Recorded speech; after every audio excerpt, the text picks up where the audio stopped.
दोस्तों, आज हिंदी प्रारंभ करने जा रहे हैं, जिसमें आज हम बात करेंगे एलटी गेट, टीजीटी, पीजीटी, आरओ, एआरओ, जो अदर कॉम्पिटिटिव एग्जाम है जिनमें हिंदी पूछी जाती है, उसको हम बिल्कुल स्टार्ट से पढ़ेंगे। ठीक है, स्पेशली जो वीडियो है एलटी गेट शिक्षकों के लिए है और टीजीटी, पीजीटी शिक्षकों के लिए। ठीक है, जो शिक्षक बनने की तैयारी कर रहे हैं उनके लिए ये वीडियो है। तो सबसे स्टार्टिंग से, जहां से हिंदी का उद्भव विकास होता है, वहां से हम प्रारंभ करेंगे। और जैसे कि पढ़ाने की का हमारा स्टाइल है कि किसी चीज की हम जड़ से यानी नींव से ही पढ़ाते हैं और नींव से ही आप लोगों को समझ में भी आएगा, जिससे पूरा कॉन्सेप्ट आपका क्लियर हो जाएगा। चलिए देरी न करते हम लोग प्रारंभ करते हैं हिंदी साहित्य का प्रारंभिक इतिहास। ठीक है, तो देखिए, हिंदी साहित्य की प्रारंभिक इतिहास की अगर बात करेंगे तो हिंदी साहित्य के इतिहास को 6 भागों में बांटा गया है। तो पहला क्वेश्चन यही बन जाता है कि हिंदी साहित्य का जो प्रारंभिक इतिहास है उसको कितने भागों में बांटा गया है। तो उसको आप बताओगे कितने भागों में, मतलब कितने रूप में बताया गया है, कौन कौन सी पद्धतियां हैं। इसको आप ऐसे क्वेश्चन आ सकता है कि जो हिंदी साहित्य की कितनी पद्धतियां प्रचलित हैं। तो 6 पद्धतियां हैं। कितनी? पहली जो पद्धति है वो है वर्णानुक्रम पद्धति। ठीक है, दूसरी है कालानुक्रम पद्धति, तीसरी है आलोचनात्मक पद्धति, वैज्ञानिक पद्धति, ठीक है, और समाजशास्त्री पद्धति, विधेयवादी पद्धति। तो ये जो पद्धतियां हैं, इनका को किसने सबसे पहले अपनाया, किसने प्रारंभ किया और इसका जो हिंदी साहित्य के इतिहास पर क्या प्रभाव पड़ा, उसकी चर्चा हम करेंगे। ठीक है, तो देखिए, सबसे पहली जो पद्धति है वर्णानुक्रम, ये क्या है? हिंदी साहित्य में वर्णानुक्रम जो पद्धति है, ये सबसे पहले किसने प्रारंभ की? देखिए, साहित्यकारों का विवरण उनके नाम के पहले अक्षर, जो पहला अक्षर आता है, यानी इसे अगर लिखा हुआ है छोटा आ से स्टार्ट है, आ से स्टार्ट है, ठीक है, आ ई यहां से स्टार्ट होता है, तो ऐसे करके जो निरंतर क्रम है, जो इस वर्ण क्रम के अनुसार जिसका नाम आता है, अगर उसके अनुसार इस भारतीय इतिहास को बताया जाए तो वो कहलाएगी पद्धति वर्णानुक्रम पद्धति। इसमें बताया गया है कि नाम जो होना चाहिए, जो नाम लिए जाएंगे, जो पढ़ाया जाएगा, वो अक्षरों के अनुसार जो पढ़ाया जाएगा, तो वो होता है वर्णानुक्रम। इसके अंदर क्या होता है कि क्रमबद्ध करने की एक विशेष या विधि है। इस पद्धति को वर्णमाला पद्धति भी कहते हैं। इसको क्या कहते हैं? वर्णमाला पद्धति के नाम से भी जानते हैं। और इसका जो उपयोग प्रारंभिक काल में सबसे पहले गारसा दातासी ने और शिव सिंह सेंगर जैसे लेखकों ने सबसे पहले प्रयोग किया। तो सबसे पहले आप ये क्वेश्चन भी बनता है कि जो वर्णानुक्रम पद्धति है उसका प्रारंभ या उसका प्रचलन किसने किया, किसने इसको प्रचलित किया? तो 2 नाम आते हैं हमारे पास में। एक नाम है गारसा दातासी और दूसरे हैं शिव सिंह सेंगर। ठीक है, इन्होंने वर्णानुक्रम पद्धति को प्राथमिकता दी। और ये है क्या? तो बताया गया, जब लेखकों का विवरण दिया जाए या लेखकों के बारे में बताया जाए तो वर्ण जो क्रम है उनके अनुसार बताया जाए, है ना। तो इसमें देखेंगे क्या इसके लाभ है, क्या इसके गुण है, क्या दोष है, इसके बारे में भी देखेंगे। जैसे लेखकों ने किया था, इसमें कवियों को उनके नामकरण या वर्ण के अनुसार एक साथ रखा जाता है, भले ही वो कालखंड जो हों, उसके भले ही जो कालखंड हो वो अलग अलग हो, लेकिन उनके नाम के पहले अक्षर के अकॉर्डिंग ही रखा जाता है, वर्णों के क्रम में रखा जाएगा, इसीलिए इसे कहा जाता है वर्णानुक्रम। ठीक है, देखिए इसमें आधार क्या है? तो आधार है लेखकों और कवियों के नाम के पहले अक्षर पर आधारित है, पहले अक्षर पर आधारित है। ठीक है, यहां पर पहला अक्षर, यानी अगर आ से पढ़ रहे हैं तो सबसे पहले हम अंग्रेजी को पढ़ लेंगे क्योंकि छोटा आ रहा है। ठीक है, फिर उसके पश्चात में हम सूरदास जी को पढ़ेंगे, है ना, सूरदास जी को पढ़ेंगे, फिर तुलसीदास जी को पढ़ेंगे। ऐसे मतलब क्या है कि हम कालक्रम नहीं देख रहे हैं, बल्कि किसी भी जो लेखक है, जो कवि है, उसका पहला अक्षर देखा जाता है। वर्णानुक्रम पद्धति ये कहलाती है। ठीक है, उदाहरण के लिए बताया गया, का अक्षर से शुरू होने वाले सभी कवि, जैसे कि कबीर हो गया, केशव हो गया, एक साथ रखे जाएंगे, भले ही वे अलग अलग युगों यानी भक्ति काल, रीति काल में इनका जो प्रादुर्भाव हुआ हो, फिर भी उनको हम एक ही काल में रखेंगे। उपयोग क्या हुआ इसका? तो प्रारंभिक साहित्य का इतिहास लेखन में इसका उपयोग किया गया। सबसे जो प्रारंभिक साहित्य था उसमें इस पद्धति का प्रयोग किया गया जिसे कहा गया वर्णानुक्रम पद्धति। तो अब कहीं पर भी एग्जाम में जब पूछा जाएगा वर्णानुक्रम पद्धति क्या है, तो आप बताना कि वर्णानुक्रम पद्धति से आशय है कि जहां पर इतिहास को अक्षरों यानी वर्णों के अनुसार लिखा गया है। प्रमुख लेखक कौन है इसके, तो प्रमुख लेखक भी पूछा जाता है, तो गारसा दातासी और शिव सिंह सेंगर ने इसका प्रयोग सबसे पहले किया है। इन सभी पद्धतियों को जिन जिन लेखकों ने, जिन जिन कवियों ने प्राथमिकता दी है उसके बारे में भी पूछा जाता है, वो हम आप बताएंगे। तो पहला तो क्लियर हो गया कि जो वर्णानुक्रम पद्धति है इसको गारसा दत्तासी और शिव सिंह सेंगर ने इसका प्रयोग सर्वप्रथम किया। यह पद्धति साहित्य के कालानुक्रम और विकास को नहीं दिखाती है, यानी काल, जो काल का अनुक्रम है, काल कौन सा है उस काल को नहीं बताती बल्कि वर्ण को प्राथमिकता देती है। ठीक है, तो वर्णमाला क्या, वर्णमाला के क्रम में रखा जाता है, इसीलिए यह क्या है, एक दोषपूर्ण पद्धति मानी जाती है। तो ये जो पहले वर्णानुक्रम पद्धति आई ये क्या थी, ये दोषपूर्ण थी। क्यों दोषपूर्ण थी, क्योंकि इसमें काल विभाजन नहीं किया गया था, केवल वर्णमाला पद्धति के अनुसार रखा गया, जिसके कारण क्या हुआ, जिसके कारण आगे चलकर यह पद्धति साहित्य के इतिहास का एक व्यवस्थित विश्लेषण प्रदान करने में विफल रही, जो बाद में कालानुक्रम या विधेयवादी जैसी अन्य जब पद्धतियां आई, जब बेहतर ढंग से उन्होंने अपनी चीज को प्रस्तुत किया तो इस पद्धति को लोग नकार दिए। ठीक है, तो पहली जो वर्णानुक्रम पद्धति थी वो विद्वानों के द्वारा नकार दी गई, क्योंकि यहाँ पर जो प्राथमिकता दी गई थी कवियों को वो वर्णों के क्रम में दी गई थी। चलिए देखते हैं दूसरी पद्धति कौन सी है। तो जो दूसरी पद्धति आई वो कालानुक्रम पद्धति आई।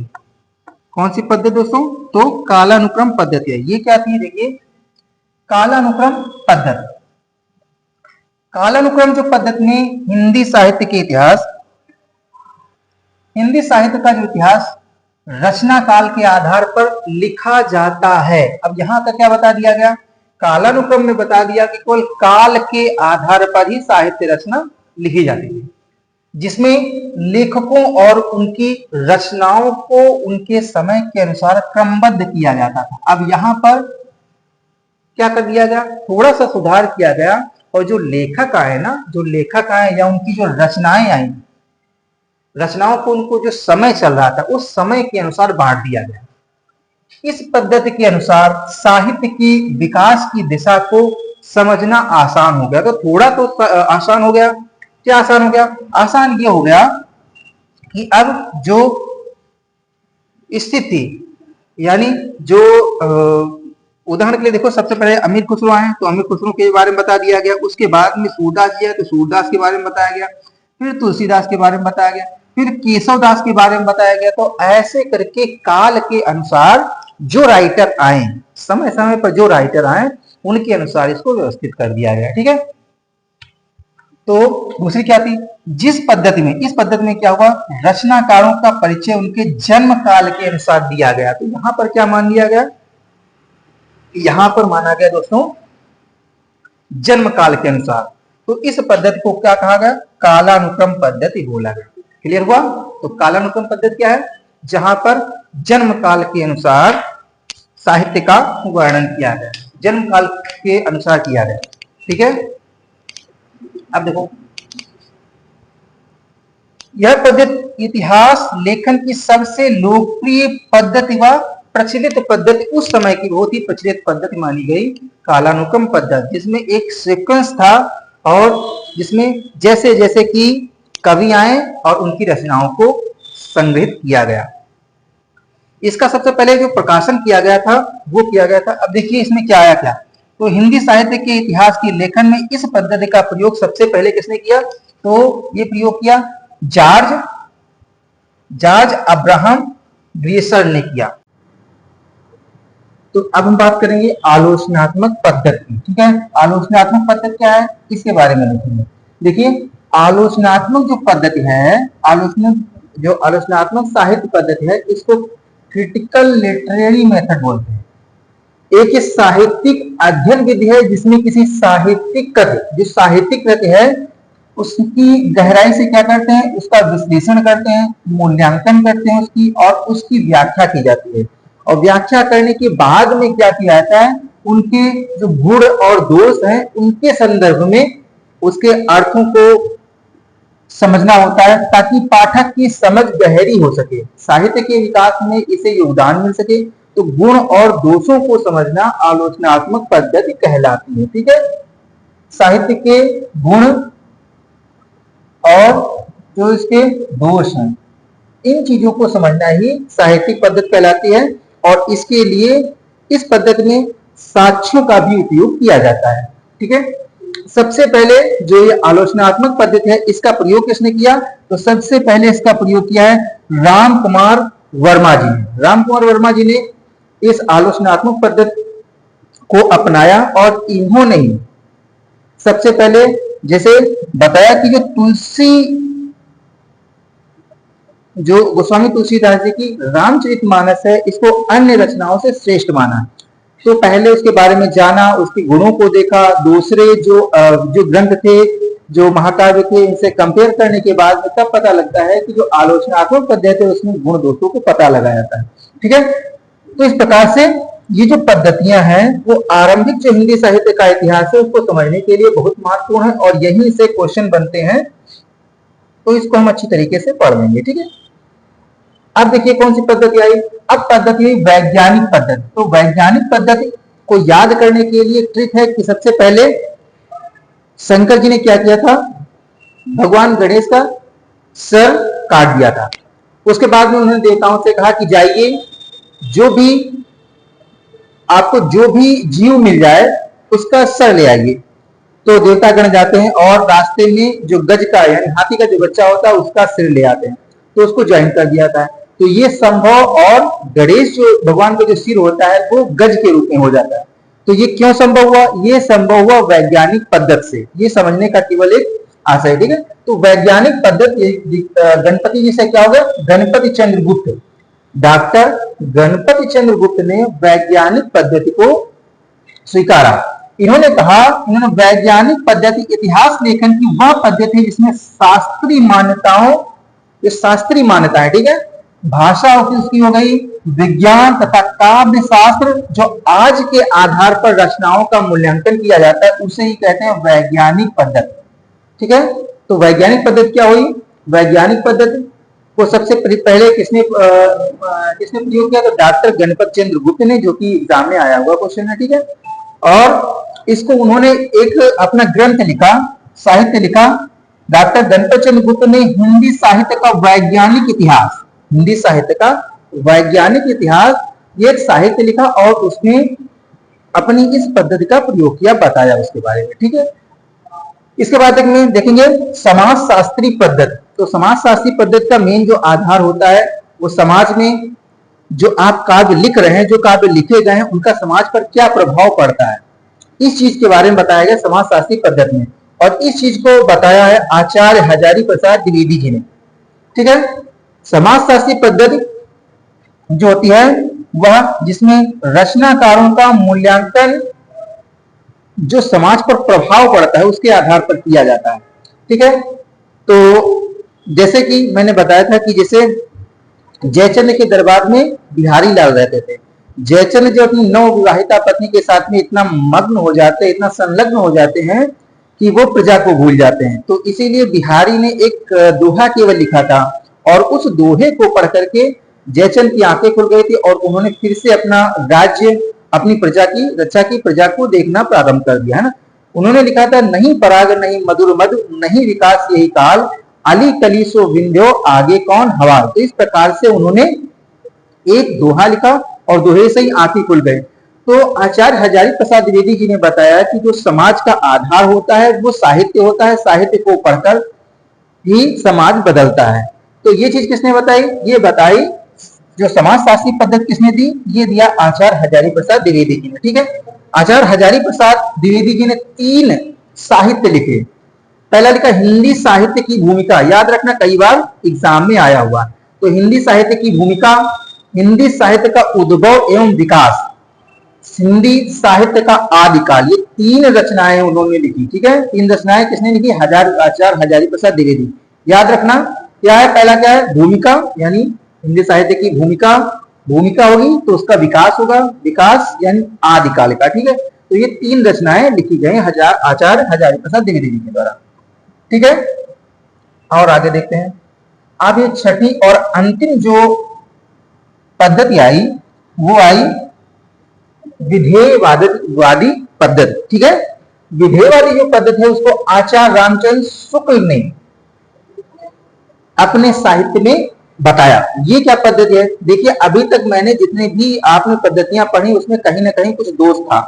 कहीं पर काल के अनुसार, कहीं पर वर्ण के अनुसार बांट दिया गया, है ना, केवल वर्णों के आधार पर बांट दिया गया। कहीं पर काल के अनुसार बांट दिया गया, है ना। कहीं पर जो वैज्ञानिक पद्धति के आधार पर बांट दिया गया, है ना, उसमें काल का नहीं ध्यान रखा गया। तो इस प्रकार से बहुत सी कमियां नहीं, लेकिन जो विधेयवादी पद्धति है जिसको आचार्य रामचंद्र शुक्ल ने बताया, ये पद्धति पूर्णतः सही है और इसमें सभी चीजों का ध्यान रखा गया। जैसे यह इतिहास लेखन की नवीनतम एवं सर्वश्रेष्ठ पद्धति है ना। ये कौन सी है? नवीनतम है और सर्वश्रेष्ठ पद्धति है। इस पद्धति में रचनाकार का जाति, वातावरण, युग विशेष की प्रवृत्ति, भाषा विकास, ठीक है, शास्त्रीय मान्यताएं एवं रचनाकार इस समाज को देन आदि आधार पर रचनाकार का मूल्यांकन किया जाता है।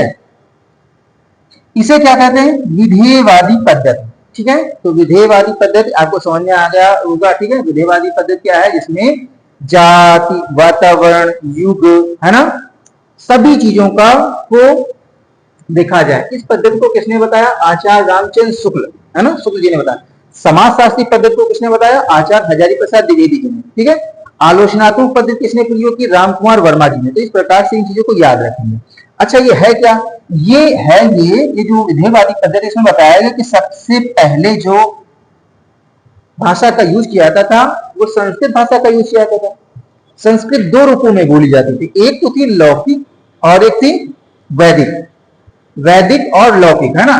उसके बाद में संस्कृत से ही पाली का प्रादुर्भाव हुआ, उसके पश्चात में प्राकृत आई, फिर अपभ्रंश और फिर उसके पश्चात में 1000 लगभग 1000 ईस्वी के आसपास से हिंदी का विकास हुआ। तो इस प्रकार से धीरे धीरे धीरे धीरे करके विकास हुआ और ये चीज बताई है विधेयवादी पद्धति में, एक क्रम से बताया गया, तो इसलिए बहुत इंपॉर्टेंट है। यहां पर और भी क्या किया गया? इस पद्धति में पहली बार काल विभाजन तथा नामकरण के लिए कार्य कारण संबंध को आधार बनाया गया। यानी अगर कोई कार्य आप कर रहे हैं तो उसका, अगर आप किसी चीज को बांट रहे हैं तो उसका कोई ना कोई कारण या आधार होना आवश्यक है। ये चीज बताई किसने? विधेयवादी सिद्धांत में आचार्य रामचंद्र शुक्ल जी ने। क्या बताया? उन्होंने बताया कि जो कवि हुए उनको बांट दिया गया, कालखंड में बांट दिया गया। जैसे मोहम्मद गौरी, कुतुबुद्दीन ऐबक, ये समझने के लिए मैं बता रहा हूं, ठीक है। जिसे लोगों को तुरंत माइंड में आ जाता था, जिसे उन्होंने बांट दिया। जैसे इतिहास को देख लीजिए, इतिहास को अगर हम वर्ण वाइज बांट लेते तो हम नहीं समझ पाते, है ना। कि पता चला गांधी जी को पहले पढ़ लिए और जो आदिकाल के जो इतिहासकार, जो आदिकाल में हमको पढ़ना था उसको हम सिंधु घाटी सभ्यता होगा उसको बाद में पढ़ लिए, है ना। तो ये चीज गलत हो जाएगी। देखिए इतिहास में जैसे हम पहले मोहम्मद गौरी को पढ़ते हैं, फिर कुतुबुद्दीन ऐबक को पढ़ते हैं, फिर इल्तुतमिश को पढ़ते हैं, तो जब सीरियल वाइज पढ़ते हैं तो इसको हम क्या कहते हैं? सल्तनत काल, इसको बांट दिया गया, सल्तनत काल में बांट दिया गया। तो जब ये सल्तनत काल में बांट दिया गया तो हमको पता होगा कि सल्तनत काल के कितने, कौन सा समय काल सल्तनत काल का रहा। फिर जब बाबर आए, हुमायूं आए, अकबर आए, जहांगीर आए, तो इसको कब बांट दिया गया? मुगल काल में। तो ऐसे हमको समझ में, इसी प्रकार से हिंदी साहित्य को भी जब कालखंडों में बांट दिया गया, समय के अनुसार उसको बांट दिया गया, उसमें वातावरण युग विशेष के आधार पर बांट दिया गया, सब तरीके से जब बांट दिया गया तो ये पद्धति कहलाई विधेयवादी पद्धति, बहुत ही अनुकूल पद्धति, ठीक है। तो इंपॉर्टेंट पद्धति है ना। लॉर्ड क्लाइव जैसे अंग्रेजों का शासन आ गया, है ना। ये स्वतंत्र जो 1857 की क्रांति आई, ये स्वतंत्र भारत का शासन आ गया। तो इस प्रकार से जो ये इतिहास हुआ, तो जैसे इतिहास को बांटा गया तो इसको समझने में बहुत ही आसानी हुई। ऐसे ही हिंदी को जब बांट दिया गया तो हिंदी को समझना बहुत ईजी हो गया। पहले चीजें समझना बहुत ही कठिन था। समझ में आ रहा है जो चीज हम बताना चाह रहे हैं? अब उदयवादी सिद्धांत के और देखिए क्या आचार्य रामचंद्र शुक्ल जी ने क्या बताया। उन्होंने बताया, आचार्य रामचंद्र शुक्ल ने वीर गाथा काल का आधार काल में युद्ध के दौरान वीर गाथात्मक घटनाएं थी। उन्होंने बताया, क्या बताया कि अगर वीर गाथा काल हम बता रहे हैं, वीर गाथा काल, तो वीर गाथा काल में हम वीरों की कहीं ना कहीं यानी युद्ध की जहां पर अधिकतर बात हुई है उसको उन्होंने कह दिया कि भैया ये जो समय है वो वीर गाथा काल का है, जिसमें वीरों की वीरता का वर्णन किया गया, युद्धों का वर्णन किया गया, तो वहां पर उन्होंने बांट दिया वीर गाथा काल। विश्व में इस पद्धति का प्रयोग सबसे पहले फ्रांस ने किया। ठीक है, फ्रांस के एक थे जिनका नाम था तेन महोदय, इंपॉर्टेंट है, देखो यहां तक क्वेश्चन बना हुआ है। ठीक है, तो फ्रांस के सबसे पहले तेन महोदय थे। तेन महोदय ने इस चीज को बताया, उन्होंने इसका वर्गीकरण किया और इन्हीं तेन महोदय से जिसे रामचंद्र शुक्ल ने इसको अपनाया। सबसे पहले विश्व में फ्रांस में बताया गया, फ्रांस में तेन महोदय जी ने अपनाया और इसी चीज को फॉलो किया रामचंद्र शुक्ल जी ने और अपनाया और उन्हें आधुनिक इतिहास का जनक माना जाता है। किसको माना जाता है? रामचंद्र शुक्ल जी को। हिंदी में इस पद्धति का प्रयोग सबसे पहले रामचंद्र शुक्ल ने अपना एक साहित्य लिखा जिसका नाम था हिंदी साहित्य का इतिहास, हिंदी साहित्य का इतिहास, और ये 1929 ईस्वी में इसको प्रकाशित किया गया। इसमें सबसे पहले विधेयवादी पद्धति को बताया गया। इसमें क्या क्या किया गया, देखो इसमें बताया गया किस प्रकार से कालखंड, युगखंड यानी सभी के आधार पर हमको मतलब जो हिंदी साहित्य था उसको बांट दिया गया, जिससे हमको समझने में बहुत आसानी हुई। अब हम ये चीजें देखो कितने 6 हो गए, पद्धतियां कितनी पड़ी 6, यहां से सब कहीं से क्वेश्चन आता है। अब मेन चीजें हमने क्या यहाँ पर पढ़ा, क्या सीखा, क्या एग्जाम में आता है, इसको आप देख लीजिए, इंपॉर्टेंट चीजें देखिए। जो वर्णानुक्रम पद्धति है, वर्णानुक्रम जो पद्धति है उसको गार्सा तासी जी ने इस पद्धति को अपनाया। सबसे पहले वर्ण के अनुसार जो वर्णमाला अक्षर होते हैं उनके अनुसार कवियों का उन्होंने वर्णन किया। जैसे अज्ञे जी को पहले बता दिया है ना, अज्ञे जी को पहले बता दिया, वो आदिकाल के से चंद्र बरदाई हुए उनको बाद में बता दिया। कि जो वर्णों का क्रम जो आगे पीछे कर दिया गया, जिससे वर्ण जब एक सीधे से रखे गए हैं तो इससे क्या हुआ, इतिहास को समझने में हमें कठिनाई हुई। दूसरे है कालानुक्रम पद्धति, ये किसने की थी? तो जॉर्ज अब्राहम ग्रीसन महोदय जी ने दी थी कालानुक्रम पद्धति। आलोचनात्मक पद्धति किसने दी थी? आलोचनात्मक पद्धति दिया बताइए राम कुमार वर्मा ने।